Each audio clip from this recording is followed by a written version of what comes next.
Hello, boys and girls. Oh my goodness, guys. I am super duper excited because I don't know about you guys, but the Dating Playbook, just like, the first book, The Boyfriend Project, it was just highly anticipated for me. Okay. And I'm sure with my other Russianettes, they can say the same thing. As soon as Farrah did that cover reveal of Taylor on the cover, or what have you, I was like, yes, I'm so here for it. This is book two. And so, as you guys know, Farrah hung out with us, and we did literary tea for the Dating Playbook. I'm sorry, for the Boyfriend Project.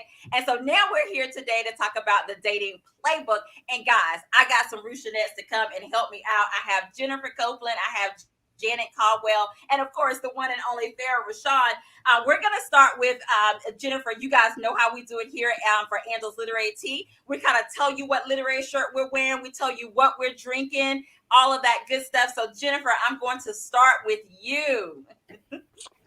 Okay, I'm Jennifer Copeland. I'm an avid reader and I'm a reviewer for Romance in Color, as well as I have my own review blog, which is called Jenny's Cozy Corner. I haven't been consistent with it because a lot life happened, but I'm hoping to get back to reviewing on my blog this year. And I have my T-shirt that I have on. It's reading. Reading is my self-care, and I got that from Arthur Nicole Falls. And I'm drinking tea with cream in it. With my mug, I have, yes, I don't know if you can see it. Yes, I need all the books. I got that from Joy Avery. I like it. Yes, I love it. I love that T-shirt and that mug. This book nerdican loves it. Yes, well, welcome back to Angel's Literary Tea. Jennifer, it's always a pleasure to hang out with you. Miss Janet Caldwell, introduce yourself. Well, good afternoon, and I am a novice at this, so bear with me. I just recently retired after 28 years at my job as a communications manager. Congratulations. Thank you. So I am excited to be doing something different. And I too am a reviewer for Romance in Color. I've taken kind of like a sabbatical because I was working too hard on my job. I hope to get back to that. But I don't have a t-shirt. I'm sorry, but I do have a mug. It's one of Farrah's mugs. She gave it to me. I won it, as a matter of fact. Happiness is a strong cup of coffee, but I drink tea, and a really good book, which I do agree. I love it. And I'm drinking black tea. I love that. Just made my day. I am a tea girl. I am definitely a tea girl. And of course, boys and girls, we have Farrah Rochon. She already know. I sing when I get excited. Of course, I'm fangirl and all of that good stuff. Farrah, introduce yourself, man. Okay, hi, I'm Farrah. Thank you, Russianettes, for joining me for one thing. For those who don't know, that's my little fan club that I don't do enough with, but they still stick with me on Facebook. I am the author of 30-something plus books, the latest being the Dating Playbook book that we're doing. I'm just starting the hookup plan, reading it. That's the final book in the series that will be out later this year. And my t-shirt today is I am representing We Need Diverse Romance. I'm trying to get like in there the shot. Okay. It was, we are about to start the time when I say they court a lot of Black authors in February because it's both Valentine's Day and Black History Month. But I want to remind people that they need to support diverse romance no matter what month it is. And I am drinking, I received this tea. It's from My Cup of Tea, which is a nonprofit African-American organization out of Memphis. And the tea that I'm drinking is Riverboat Queen Strawberry Green. It's a green tea in this cute mug that a friend gave me. It's a gorgeous mug. And I always, I have something special, I use it.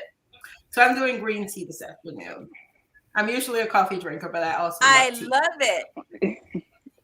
So I love that. And boys and girls, I am and Farrah, I tried something new. I have a new tea that this is my second time tasting it, and it's pretty good. So I'll tell you guys about that. But of course, guys, today I use, well, I guess it is considered a literary t-shirt because I'm kind of literary, but I am rocking my brand t-shirt. Angela Anderson presents. And I am also rocking my brand mug. This was actually done by Lady Lioness. The mug was, that is Joy Avery, if you guys do not know, Angela Anderson. And today, boys and girls, I am drinking chai. I've heard about it, all this stuff. Look, shout out to author Mona Schroer. So I got me some. So this is the second time I'm trying it out, and it was pretty good. As you can see, if I'm doing it again, it was pretty good. So I am drinking that on today. So boys and girls, there you have it. We're rocking our little t-shirts and mugs and all that good stuff, and we are all drinking some form of tea on today, and we are getting ready to get started talking about the Dating Playbook. Okay, so for some of you guys who may not know, or you may be new to this series, I'm going to let Farrah just tell you a little bit about the series. And then, guys, we are going to get into it. Because as I told you, this was highly anticipated for me, and Farrah delivered. So, Farrah, if you can share with us just a little bit about this series. Okay, well, the Dating Playbook is book 2 in the Boyfriend Project, which is right up here. Wrong, up here. I always get confused. The Boyfriend Project was the first one in the series, and it opens with the 3 girls. It's a 3-book series about 3 women.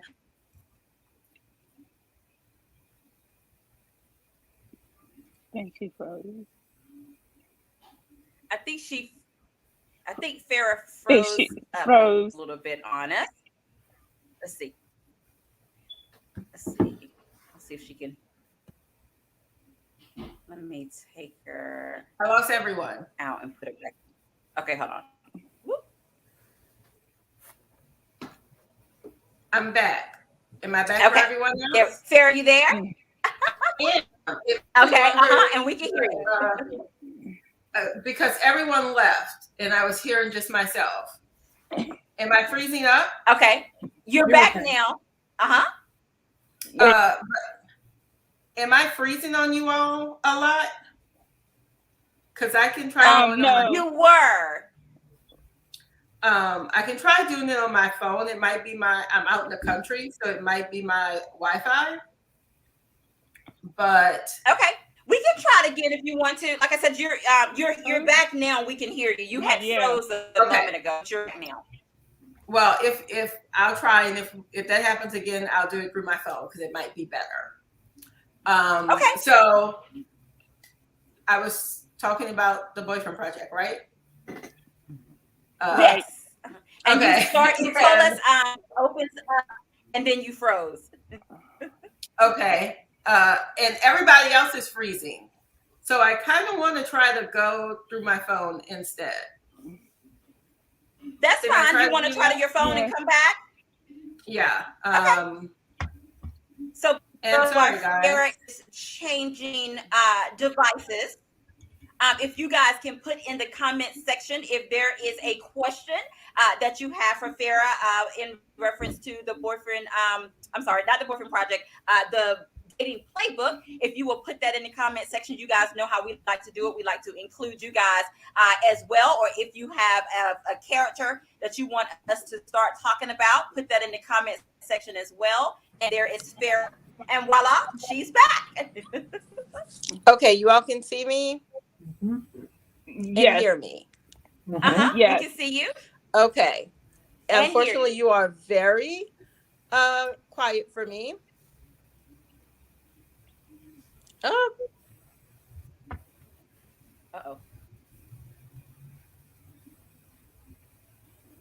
I'll see if she'll come back in a second. There she is.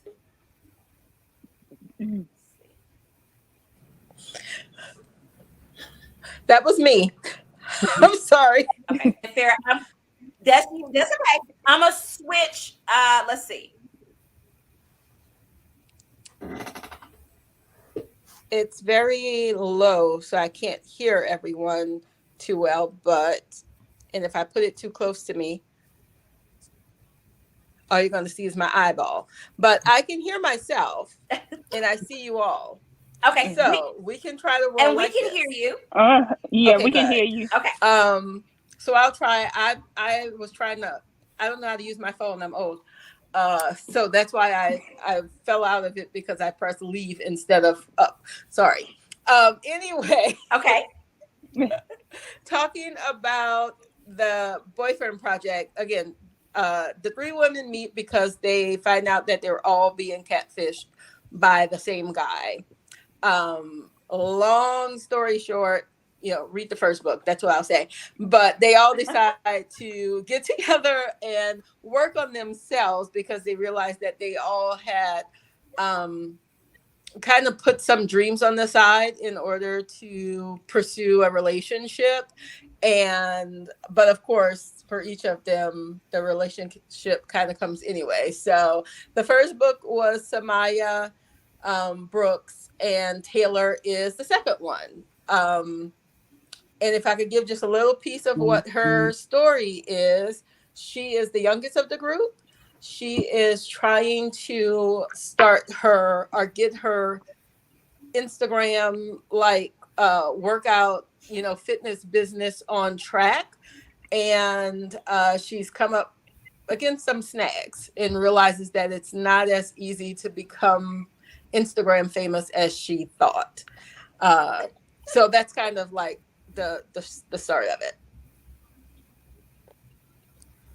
I love it. And boys and girls, if you are just joining us, it is Angela's Literary Tea. I am hanging out with Farrah Rochon. Guys, we are talking about the Dating Playbook. We are having a book discussion today over tea. And I have fellow Rochonettes with me, Jeanette Caldwell and Jennifer Copeland. Are you guys ready to spill the tea about the Dating Playbook? So, Jennifer, I am going to start with you. And if you can share a little bit about what was your perception of Taylor, even in that opening scene of her, when she starts out and she has her first class outside, by the way, or what have you. What was your thoughts of Taylor? I was like, well, I'm not a fitness person, but I commended her for being out there that early in the morning.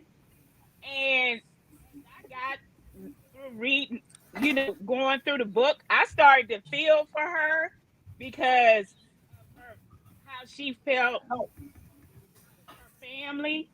And it was that opening scene with her. It was just like she was just going through everything to make sure that Jamar wouldn't be able to keep up with her. So she was so shocked when he kept up with her. And it had me laughing. My son was in here looking at me like I was crazy.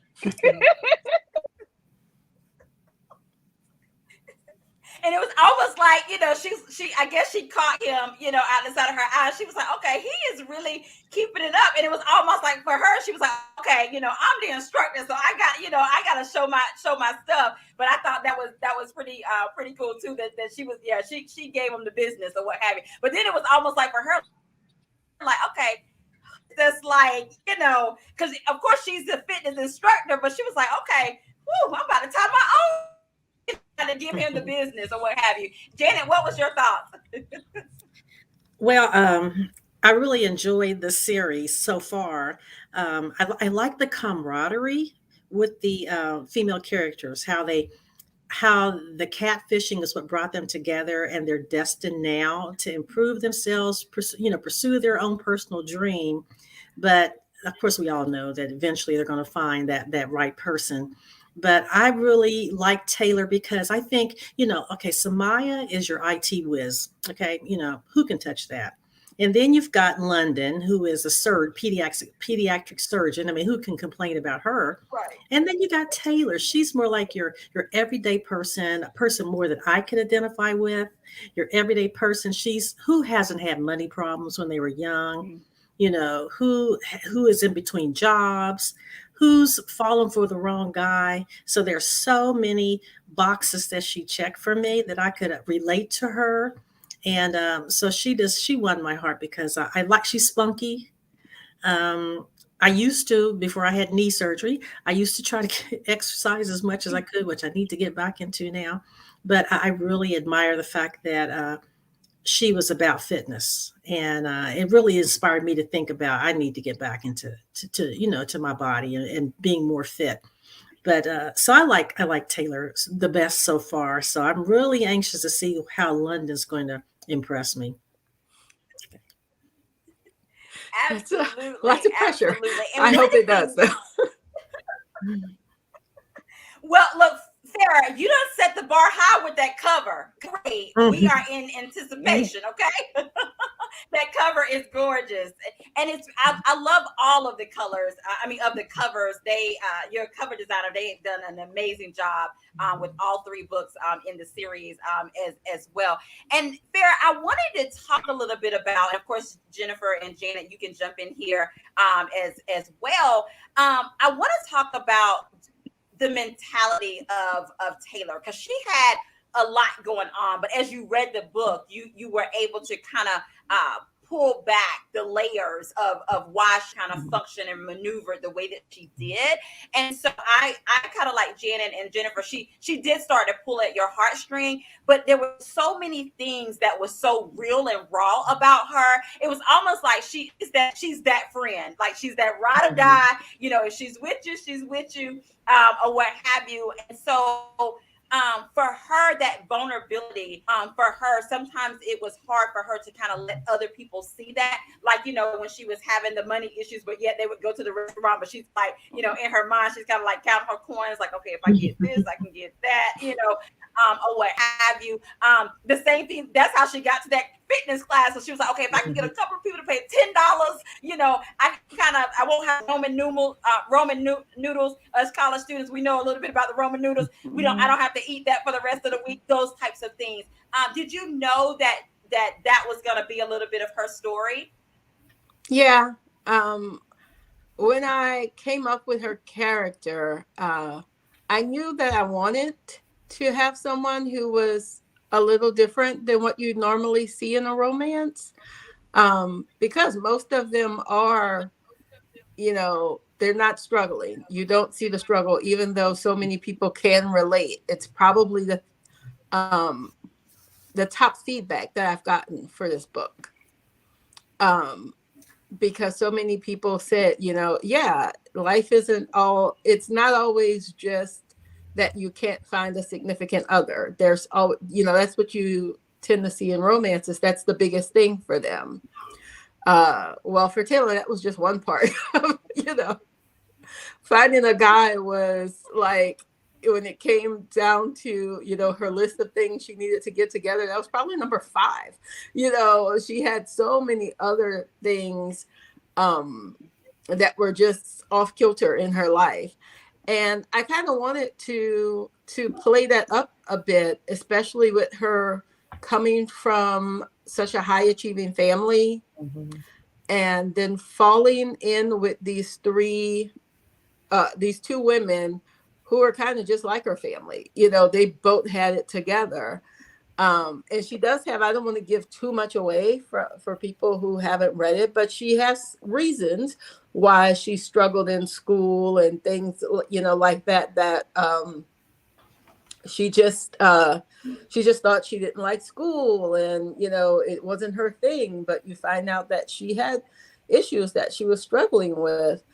And the funny thing is, I found a lot of people have told me that they too have been, have found out later in life that they, had some issues that they didn't really realize they had. That was very vague, but kind of, if you read the story, you'll know what I'm talking about. But yeah, I was very intentional in creating her character, in researching her character, because I wanted it to be as authentic as possible. And I just wanted to show someone that, she, even towards the end of the book, she doesn't necessarily have everything together, because in life, just finding a guy doesn't mean that life is going to be rosy. That's why I really just tried to make her as authentic and real and relatable as possible. Janet really summed up a lot of her issues. I was like, yeah, she had that. She had that as she was going through it. Yeah, Taylor has a lot that she showed her. Look, but she was, and I know us here as women, or what have you. And I like the way, like, when things was kind of going through, she would bake, or of course, her favorite movie. We got to throw in some and the frog, and that was funny how, like, Tiara saw, she would turn it up. And that was almost like her theme song and stuff. I love that. I loved how, like, the little Disney themes was kind of, thrown in, and how as a grown woman, Disney was her thing, and like the Princess and the Frog, that was her thing. And sometimes those little small things, that's all we need to kind of give us that little bit of that we need. Or to other people, maybe like, what? But that was like her thing, or what have you. So I like that. Janet or Jennifer, do you want to jump in? Well, I enjoyed the Disney things too, because I've only been to, like, I've been to Disney World like once, and I said I want to at least take my grandchildren there eventually, whenever COVID gets over with. But I just enjoyed it, because for me, when stuff get bad, I listen to music, and I'll put my AirPods in my ear and listen to music and read my books, and that just takes me away from everything. So I like how Farrah incorporated that in there. And by far, like Janet said, Taylor has been my favorite in the series. So I can't wait, because I love London too. So I can't wait for London's book, and that cover is just gorgeous. I do love it. And I agree with Jennifer. I love that. I saw a lot of Farrah, having read practically all of Farrah's books. I saw a lot of Farrah in this Yes. story, in this series, the Disney portions and the football. I started out, I wrote it down here. I had to go back and see my first books that I read by Farrah were the New York Sabres. And that's what got me hooked on you. So I saw that, I know you're a football fanatic, and my husband, a former football college coach. I mean, I lived with football for 40 some years. So it was really nice to see that incorporated into this story too. So I like that aspect of the football, the sport portion. But altogether, I do like the fact that the women are independent. Even though Taylor has her struggles, she still strives to be independent. She fought Jamar from being dependent upon him, even though he tried to, reel her in several times. And my favorite scene in the book is where he finally figured out, I got her. I've got her under my thumb. I think I can control her, but he really doesn't. But I do like the role models that you've created for this book. We need those strong role models. We need those inspirations. During this time of COVID, I read this book, I think over the Christmas holiday. So it was really a good escape for me, to escape from what's going on in the world. And I've worked in communications for so many years, and having to listen to the news and, always be on call and all that. It was good to escape into this. So I thank you for that present. I'm happy. It was my escape too, because I wrote it during COVID, so it was a struggle a lot, but then I decided I can escape into this world where there is no COVID. And that was intentional too. Yeah, I noticed that. I noticed that there was no COVID mentioned, and that's good. That's good. Yeah. And Farrah, we have to talk about this, and of course, I love a good sports romance or what have you. And this one was a rom-com on top of that one. But we have to talk a little bit about their first encounter, where he is kind of, he's kind of giving her his proposal of what it is that he wants from her, and she didn't know who he was, or what have you. And so for him, it's like, you don't know who I am.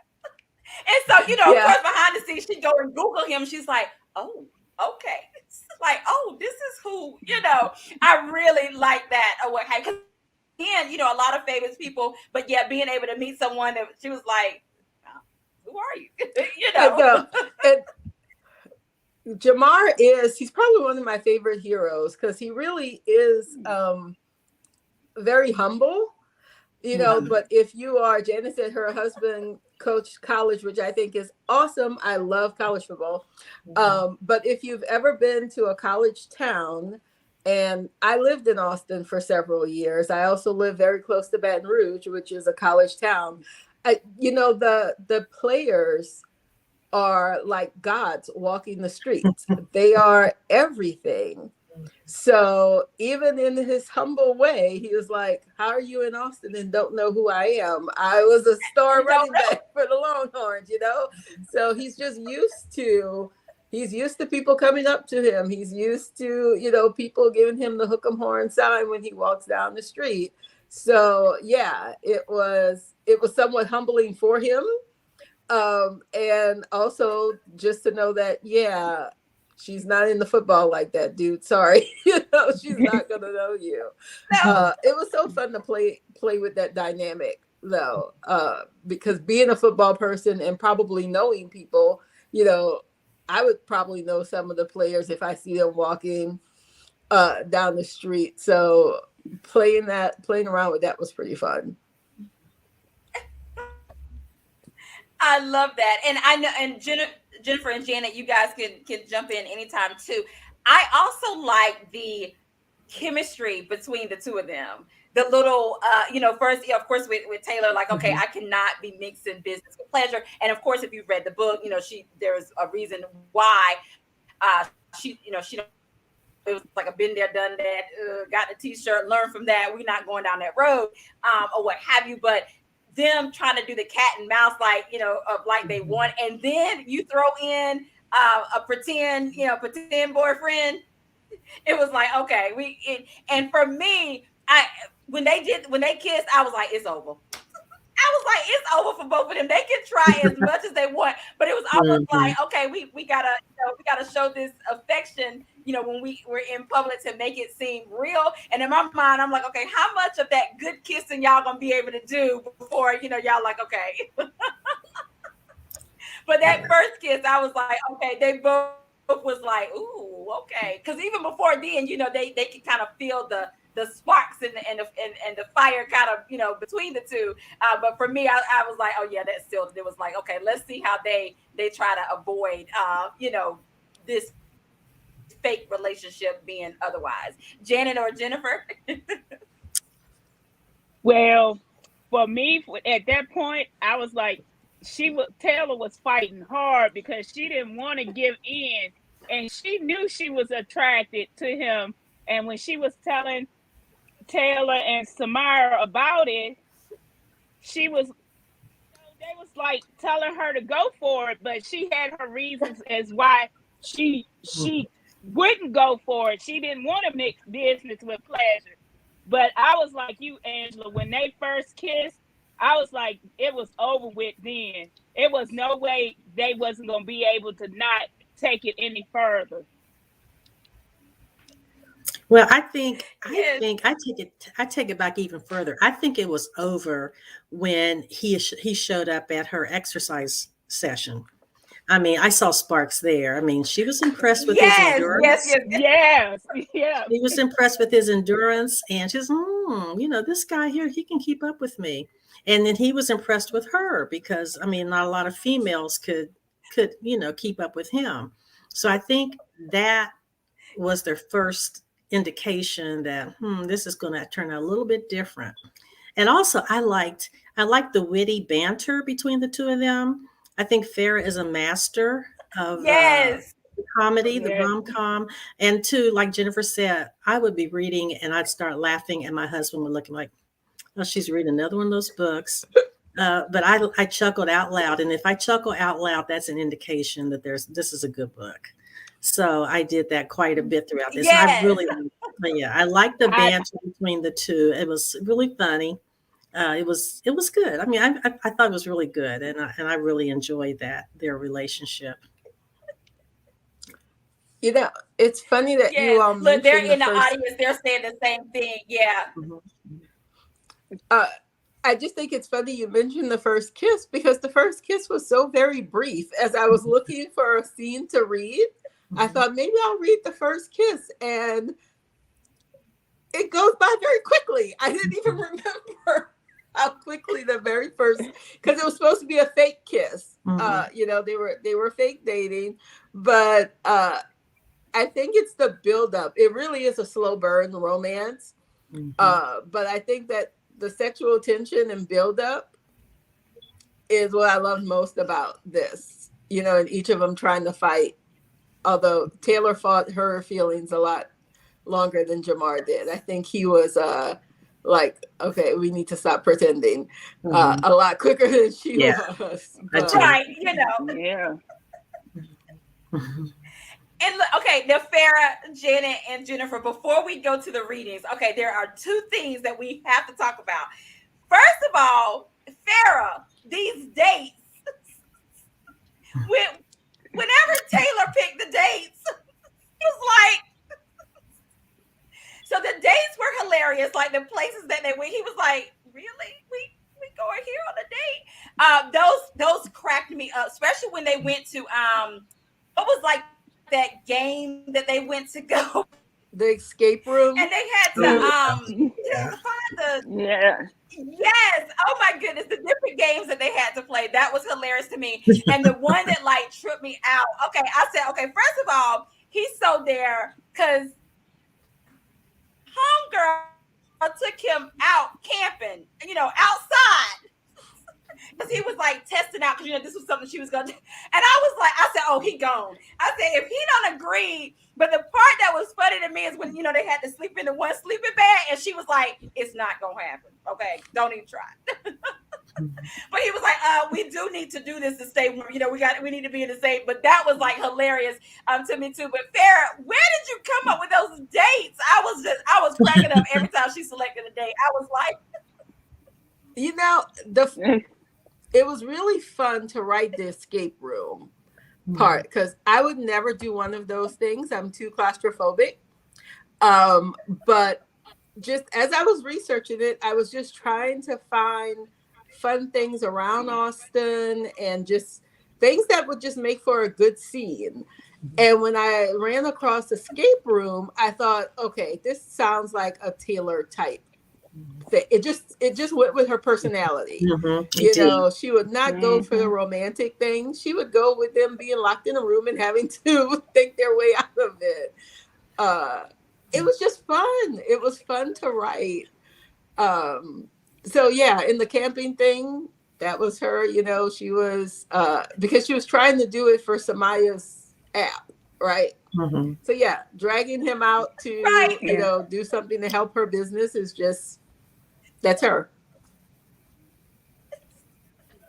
but he like That date to the Jamar was so grocery cute, store like, got me. he would just go along with it, but he was like, oh yeah, and for yes, that was actually going to be the second thing that we had to talk about. And before we go there, the other thing, and I don't know if Janet and Jennifer got it, but with the escape room, the thing that was hilarious to me, and I'm so nerdy, but it was like when they won, they got out, but they were so over it. The guy was like, here's a ticket to come back. And they was just like, okay. It was like, okay, we done it. And they both was like, so we'll do this again. That was funny. And yes, I definitely wanted to talk about that grocery store scene. I would never look at eggplants the same ever. That's the scene I was going to read. Me We can't either. say anything. I was going to read that You one. can see it, but that was like, I was Janet or Jennifer, you want to hit it, then we can actually let Farrah read that scene. But yeah, I was cracking up. I was like, yeah, I would never look at an eggplant the same ever, because I'm gonna always be thinking about, well, I'll let Farrah read it, but what was you guys' thoughts of that scene? Oh my God, I just died. I died laughing at that scene when Jamar said what he said about that eggplant to Taylor. I was like, oh my goodness. I was just dying laughing. I was like, no, he didn't. I said, that would have been something I probably would have said myself if I was out with one of my sisters or something. But I was like, I couldn't believe he had said it to Taylor like that. And I like the thing And about, it's funny Taylor about being, it, and of course, oops. Oh, the other thing that was kind of a surprise to me is go that ahead. it is a good compliment to Taylor is the fact that she prepared meals for people. I thought that was a little ingenious. That's kind of unexpected. I didn't think of her as a person who cooked. Um, but I did like that. It kind of made me think because I do meal prep sometimes. It made me think about I need to get back into doing that. But that was a good. That I really like that. That was a good way to get that into the plot too. And Janet, glad that you mentioned that because all in all, even though she didn't have her degree, Taylor was smart. I mean, He the was very things that smart. she did for Yes. Yeah, her she company and the way was. that she put them together, and like you said, like she knew her. And so it was only like she was saying, like, she kept seeing, I have a degree, how much further I can go because she was good at what she did, like you said, with the meal preps. Mhm. And believe it or not, I mean, with the science stuff, she was super nerdy. Like she knew that. Again, going back to the eggplant, she was so in tune to what she was talking about. She didn't even realize like what she was doing, what have you. So, but yeah, so I'm so glad that you said that, or what have you too. Farrah, are you ready to? As much as I don't like reading, I do have a small snippet. And I just want to make sure, am I still good? You can hear me? Yeah. It's going to be a little You're awkward good. with trying to hold the book Uh-huh. and the phone. I do want to say I tried to pick out of the scenes that most people have like told me about that they liked. And the eggplant scene and the one where Jamar visits his parents are probably the two scenes that I hear about more Oh than any other yeah. scene in the book. But Taylor's not in the one with Jamar and his parents, so I decided to go with the. I decided to go And with the. Farrah, You're and when just he giggling. told It's so Taylor funny. about it, look, and when he told Taylor about it, she did not make it any better or what have you. But that was No. one of those She where did it. No, the way that Yeah. she wrote it, you could literally visualize that. And I was like, Lord, and he's an adult. Poor baby is traumatized. Exactly. So Yes. Okay. oh, that I was will hilarious. Oh try. my goodness. And there are two swear words in here, so I'm gonna skip over them. Because this isn't a nighttime thing. It's the middle of the day. I also had a hard time finding a scene that did not have a curse word. It's a good thing my mom does not read my books. London's book is so much worse. That's the thing. Uh-oh. I didn't know I had such a potty mouth. Okay. I'm going to set it up. We have talked about this scene, but this is officially their first date in Taylor's mind. She takes him grocery shopping to test him on his nutrition and how nutritious he is in his eating, because she catches him like eating potato chips or something, right? Actually, I never know which scenes remained in the Yes. book, especially with this one, because I kind of like got rid of half of the book and rewrote it.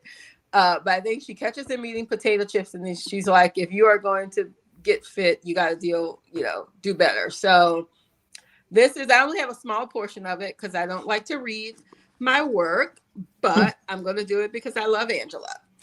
Okay. So Jamar grabbed a bag of snap peas and reached for a butternut squash. He was pretty sure he'd eaten it in a soup once without wanting to dry heave. He added collard greens to the basket. He could have sworn he heard a tisking sound coming from Taylor's general direction. What? Jamar asked. Nothing. She motioned for him to go ahead. Continue. The added pressure of you watching my every move isn't helping here, he said as he lifted a head of cabbage from the shelf. Coleslaw counted as a vegetable, right? It sounds as if you're afraid you're going to fail the test. Not even. Don't let the jock label fool you. I got all A's in school. Did you really? Taylor asked, the teasing tone now absent from her voice. Well, not all A's, he clarified with a shrug, but I did all right. He finished with several ears of corn that were still in the husk and a head of cauliflower, then brought over the basket. He held it out to her. How'd I do? She peered at his choices. You do have a few starchy vegetables, but I can live with that.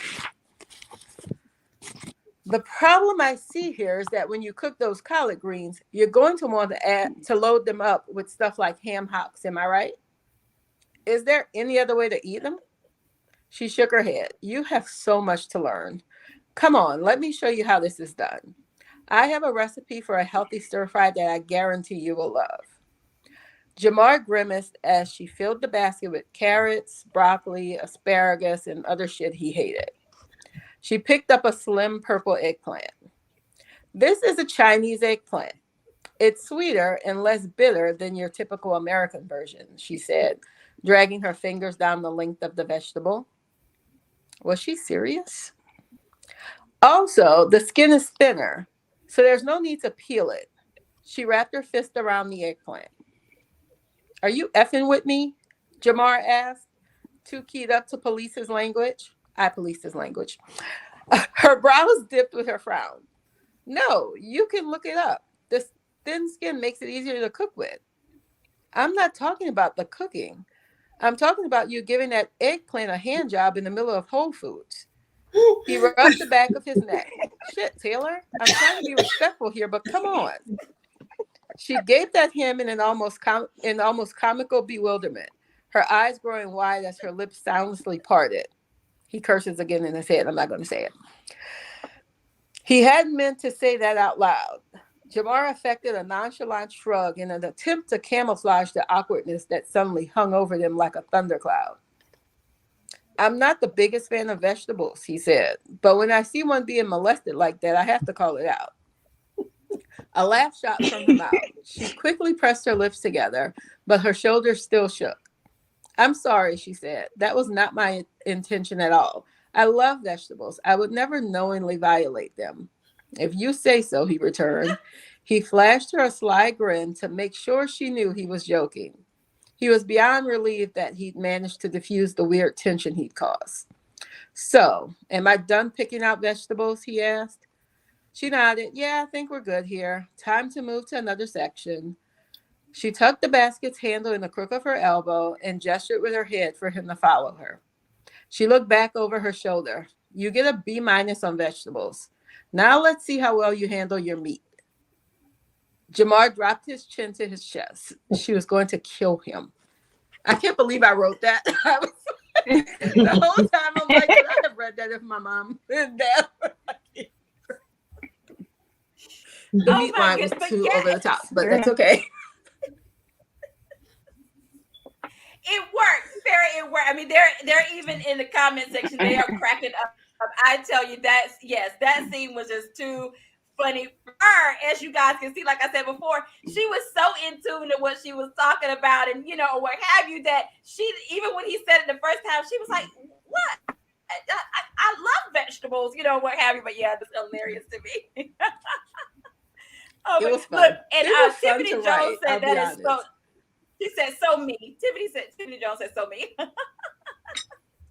I love that. Guys, if you are just joining us, we are hanging out with Farrah Rochon, guys. We are talking about the Dating Playbook. I have some Rushanette, Janet Caldwell, and Jennifer Copeland, and we are having an amazing time. Of course, you guys know how we do it here. If you have a question for Farrah, or if you have a scene or a character that you want to make sure that we talk about in the comment section, we'll be sure to include you in on this as well. So, Janet, is there a scene that you want to talk about or a character that you want to talk about that we haven't done so far? Well, I tell you what, I don't know how long of a scene I'm supposed to share, but I, Just a snippet. Okay. Well, the story was leading up, to a relationship, and I thought it was so funny, or at least I enjoyed it when she got to her apartment and found out that she couldn't stay there and she had nowhere to go. And of course, Jamar has this mansion, and the obvious place to go would be to Jamar's. And I like the banter that went on between them. Did you want me to read any of it? Did you want me? I don't know. If you want to, it's up to you. It's up to you. I'll just read just a tiny bit. But so she's been, I don't want to, spoil anything for the non-readers, but she's been injured and she needs some assistance. And so he finally got her to his home, and she's in the pool house. And sounds like to me, it could be anybody's house, you could live there. But she's in the pool house, and he's been running around, and he's telling her all the features of the pool house. And she's sitting there like, I can't believe this, man. Like, I know how to operate these things. But then it gets to the point where she decides she wanted to get some water. She doesn't want his help. So she goes to get the water. And then she says, let me see if I can find this right part. Okay, she says, I can get my own water, Jamar. But by the time she traversed the half dozen or so yards to the kitchen, he was already filling a glass from the refrigerator's dispenser. He held it out to her. Setting the crutch aside, Taylor grabbed the glass from him and took a sip. You do realize that I will have to do some things for myself, right? I can't call on you for everything, except that you can. I told you to call me if you need anything. She rendered a slow, deliberate perusal from the top of his head to his feet. In a warning voice, she said, you need to be careful about the offers you make. Despite the twirling ceiling fan, the temperature in the room seemed to rise by a dozen degrees. Jamar took a step toward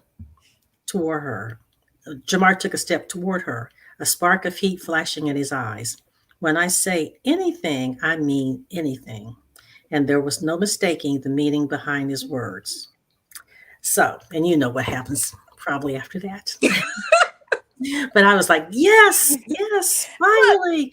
Because, we got, and, look, and I'm not going to give it away, but if you've read the book and you know this scene, let me just say both of them was just like pent up, like you know what I mean. Yes, yeah, it was more than halfway through the book. It was just like, okay, yeah, it was time. It was time, Farrah. It was time. So I think for both of them, anything that they said was like a cue for like, okay, we're gonna do this.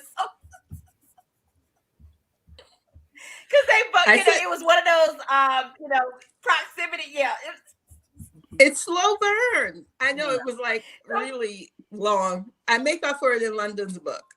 I'll just say. Oh, yeah. Well, yeah, we kind of figured because, the premise of that book, we kind of figured it might happen early. It kind of starts with a one night stand. Well, let's just say, and Janet and Jennifer can probably say the same thing, that even though it was a slow burn, let's just say when they did, fire. That's all we're gonna say, and then we're gonna move on. Yeah. They made up for it. It was worth the wait. Yeah. Yes. And so, oh my goodness, Farrah, I want to ask you a question though for this, because you touched on some heavy hitters with this, and I like the fact, even though it was a rom-com, you was able to touch on those, those issues or what have you. And so I want you to share, why was it important to bring those things to light? One being, the issue with Silas, his best friend, what had happened to Silas, and also the thing with Taylor and dealing with learning disability, things of that nature. Why was that important for you to put those issues into this particular book? And you did it very well, by the way, with this book, with Taylor's story. Well, the thing with Taylor, with her learning disorder, I actually got that idea because I had a friend who her daughter found out that she had a learning disorder late in life, she was in college. She was in nursing school, actually. And it just kind of fit Taylor's character. Again, like I said earlier, with her coming from this high achieving family, and she thinks that they're disappointed because she didn't, go to college and all of this stuff. And you pointed out that she's very smart. She's very intelligent, but she just didn't do well in school. And I just thought, I didn't realize at the time how many people have had their learning disorders diagnosed, later in life. And it tends to be a lot of women, because what I'm finding out is that other excuses were made for women. Boys they diagnosed them much earlier, because for women, they just made other excuses as to why they weren't doing as well. So I did a lot of research on it. I just thought it was important. And with Jamar, it was the whole grief aspect in him losing his best friend. I just had that as, his thing in the book when I started it. But then I happened to lose my sister during this process, and it almost made it to where the book never got done, for one thing. But it also, those scenes with Jamar where he addresses his friend leaving, they're much more raw. They're much rawer than they were when I initially wrote them. Or at least when I initially plotted them out, because they kind of became cathartic for me to, because it's towards the end of the book. I was almost done with the book. And my sister passed away unexpectedly. And it was so very hard. They're by far the hardest things I've ever written were those scenes. But I just wrote through the tears. I can still remember at my computer and could hardly see the screen because the tears were falling. But I just think it made for a better scene. And I know, knowing my sister, she would have wanted, she was like, you better get this right. You've got firsthand knowledge now, use it, because she was always my biggest cheerleader for it. So it kind of turned for me where, you, as a writer, you come up with these plot points and these issues for your characters, and it just became so much more real for it. And it was too late in the process to change, for one thing, because I think I would have taken the coward's way out and just changed it for him so I didn't have to face it. But it just made it, I think it made it just a more authentic book. Made it more authentic. I think your personal experiences made it much more authentic. Yes. Yeah. I mean, I could feel his emotion when I read it. Yeah. I pulled back some, because it really, I had to pull back from that scene a bit, because I had it was even, I guess, more raw than what it is. And I was like, no, it's still a rom-com. You can't have so much heavy stuff in there. But I think it struck the right balance. Yeah, it was. It was perfect. And yes, I'm with Janet. You, Farrah, if I could say, you left it on the pages. That scene, I'm even picturing it now that I'm talking about it, when they took the walk, when it was the anniversary date. The rawness of that scene. I don't know about anybody, but I mean, just to see a man cry, because first of all, you don't see that a lot, but to see him in that vulnerable state, and how Taylor she was just there for him. And even the slightest of the kiss that she gave him, it wasn't like a sexy kiss, but it was almost like that kiss to say, I'm here, I got you. And when you was writing how that, and I'm trying to it was almost like that little subtle kiss. It was almost like the dam just opened, because the tears just began to, it was like he was beginning to get some form of release. So I felt like you laid it on the pages. You could feel it on the pages. And like you said, even though it was a rom-com, I think the way that it was written, it was needed, because even through all of his hard shell that he had, he allowed, and it was vice.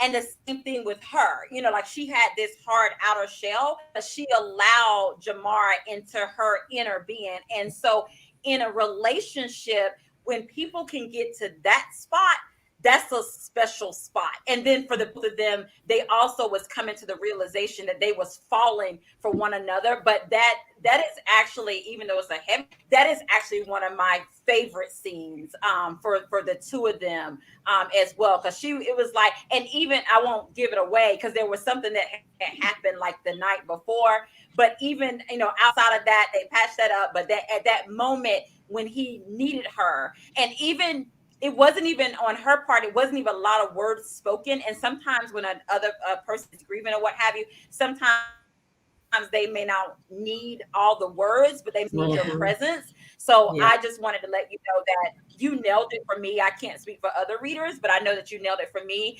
And I was just like, oh yeah. I was like, oh yeah, she laid it on the pages. So whatever was going through your mind, or what, I think your sister would be very proud. And even for him just dealing with all that he was dealing with, the heaviness or what have you, that was a pivotal scene for me. So Janet or Jennifer, you can definitely weigh in on that. So kudos, Farrah. Thank you. Yeah, fair. I have to offer my kudos too, because those two scenes, I actually cried. And for anybody that, doesn't know, um, the end of 2020, New Year's Eve, I had lost my dad to lung cancer. And then turn around 5 months into 2021 in May, I lost my mom to complications to COVID. And so those two scenes touched me, and I actually cried because it had me going back where I wasn't.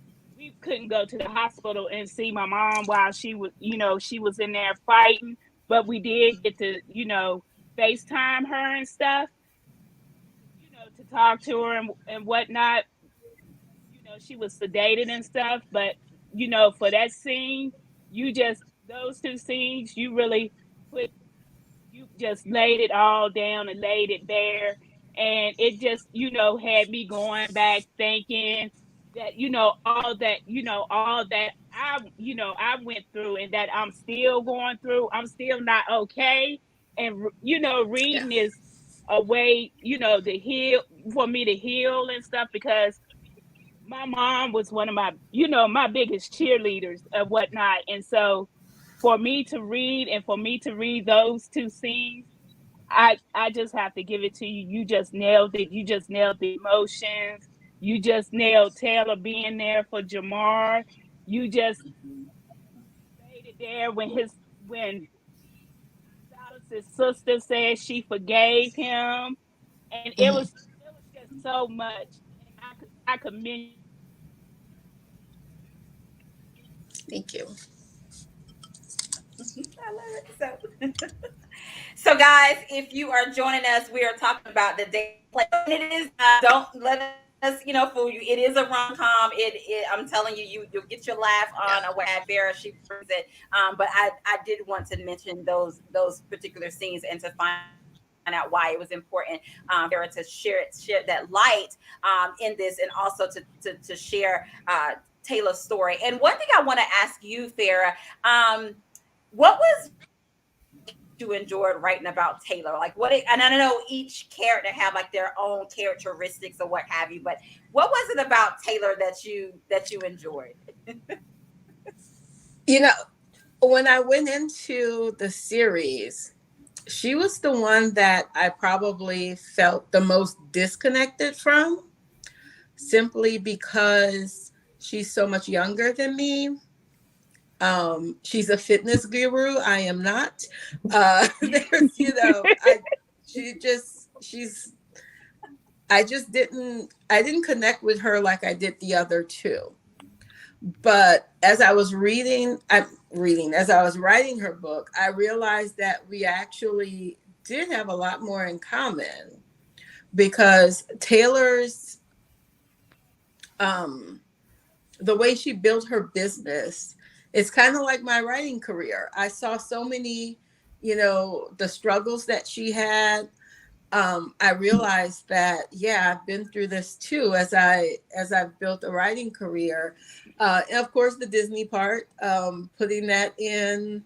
And and using Princess Tiana as, you know, the hardworking um, and I think what I love about her as a character is even though she has all of these things, she kept getting knocked down so many times, you know, like Janet said, her having to leave her apartment and um but she always had like she could always look at the bright side of everything.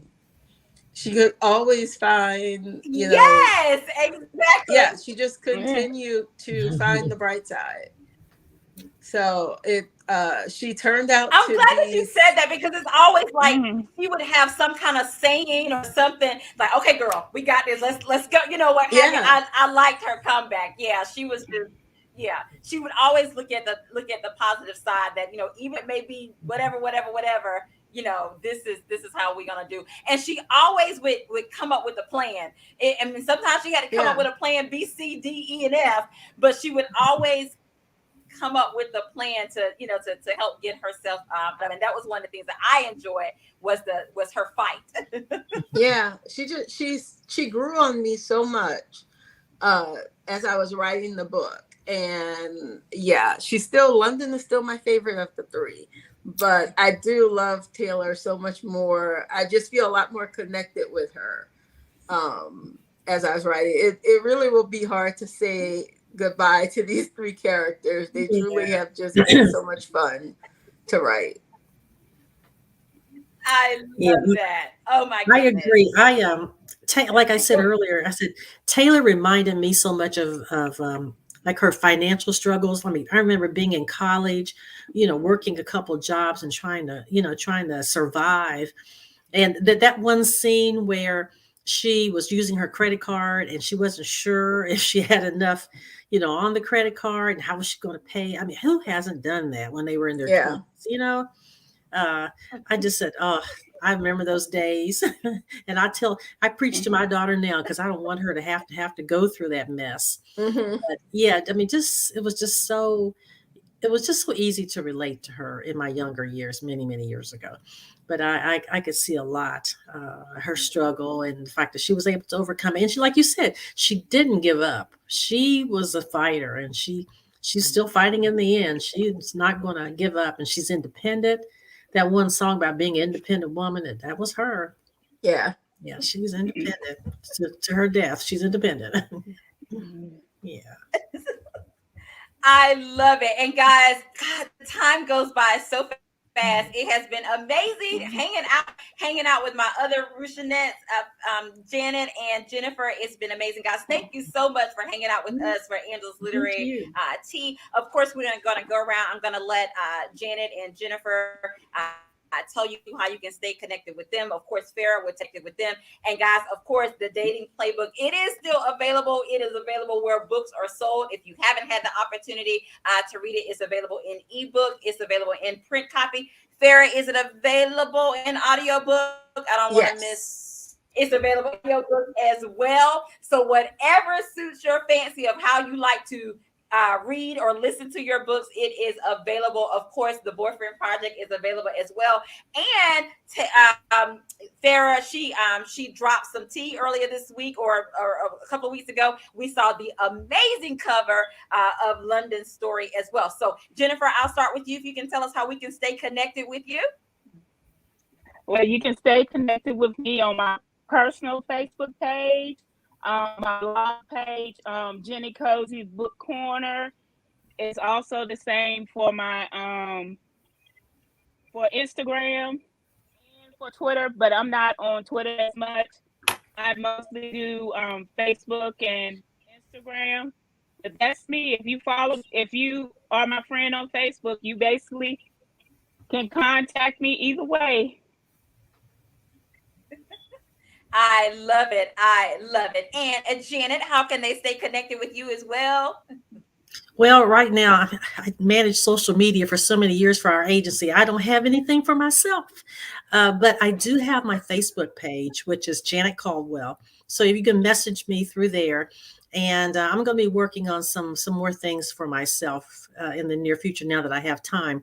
But right now, the best way to contact me is through my Facebook page, which is my name, Janet Caldwell. I love it. I love it. And Farrah, yours is a little bit different. You have the last words. Anything else you want to say about the Dating Playbook? And if you can tell us what's next for you and how we can stay connected. So 3 things. I would give you Okay, like 3 things, well, right? like you said, the Dating Playbook is out.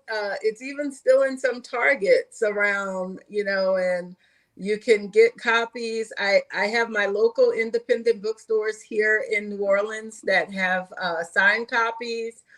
You can order from them. The next books are London's book, The Hookup Plan, comes out August 2nd. It's available to pre-order. And I also have my very first young adult book that is coming out. You see Princess Tiana above my shoulder here. It is actually book number 13 in Disney Hyperion's Twisted Tale series. It is a twist on the Princess and the Frog. And in the book, the one that I wrote, Tiana makes a deal with the Shadow Man. And all kinds of things happen. So it's a very cool series where, again, people just say, what if this had happened in the book instead of that? So that comes out in September. So I'm going to have a very busy fall with 2 books coming out within a month of each other. And you can contact me pretty much everywhere. I am on Facebook. And as these women have said, they are part of the Rochonettes, which is my fan club. I'm on Instagram, Twitter, TikTok, much to my niece and nephew's aggravation. I'm pretty much everywhere. And of course, you can find links to everything on my website, which also has you can join my newsletter. That I always have pretty much, you find out everything first through my newsletter. So farrahrochon.com has links to everything that you can need of me, including the pre-orders for both the Princess Tiana book, it's called Almost There, I should say, and the Hookup Plan. So I love that. I love that. And again, thank you so much, Farrah Rochon. Thank you, Janet Caldwell and Jennifer Copeland. It has been an absolute talk about the dating playbook with you guys. And guys, of course, once you read it, if you would definitely leave a review, I know that Farrah Rochon will be so appreciative if you do that as well. Of course, the Hookup Plan, some of her other stuff available for pre-order. Do that as well. Sign up for her newsletter if you haven't done that. Follow her on social media. And of course, guys, I'm Angela Anderson. Of course, you can also subscribe to my YouTube channel. If those that may be coming in late, you can actually watch the replay on my YouTube channel, or you can watch the replay right here as well. You can follow me on Facebook and Instagram. I am on TikTok a little bit. I do a little TikTok as well. You can follow me over there too. And guys, as I always say, have an amazing day, because we're having an amazing day. And until next time, guys, we will see you. Matter of fact, join us tomorrow. We will be hanging out with Reese Ryan on tomorrow back here at the cafe at 3:00 p.m. as well. So Farrah, it has been amazing. And thank you so much for hanging out with us. Look, drinking a little bit of tea, talking a little bit about the Dating Playbook. It has been amazing. See you guys later. Bye. thanks, guys. Yeah.